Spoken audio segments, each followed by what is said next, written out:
নমস্কার দোস্ত।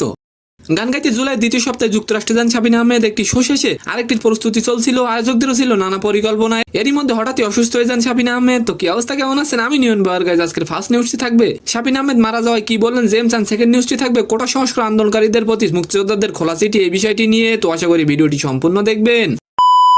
শাবিনা আহমেদ বাংলাদেশের সঙ্গীত জগতের অন্যতম একটি নক্ষত্র। যুক্তরাষ্ট্রে গান গাইতে গিয়ে হঠাৎই অসুস্থ হয়ে পড়েন তিনি। এর মধ্যে বৃহস্পতিবার বাংলাদেশ সময় ভোরে খবর আসে শাবিনা আহমেদ মৃত্যুবরণ করেছেন। ভক্ত শ্রোতাদের পাশাপাশি দীর্ঘদিনে সহযাত্রীদের কাছে ছিল এটি অবিশ্বাস্য। সহশিল্পী শাবিনের মৃত্যুর খবরে মর্মাহত জেমস তার ভেরিফাইড ফেসবুকে শাবিনা আহমেদের গাওয়া কয়েকটি লাইন ব্যবহার করে তাকে শ্রদ্ধা জানিয়েছেন। তিনি লিখেছেন, চাত্রা সূর্য নও তুমি, নও পাহাড়ি ঝর্ণা, যদি বলি ফুল তবু হবে ভুল, তোমারই তুলনা হয় না। আর এবার আলোচনা করব কোটা সংস্কার আন্দোলনকারীদের চিঠি দিলেন মুক্তিযোদ্ধারা।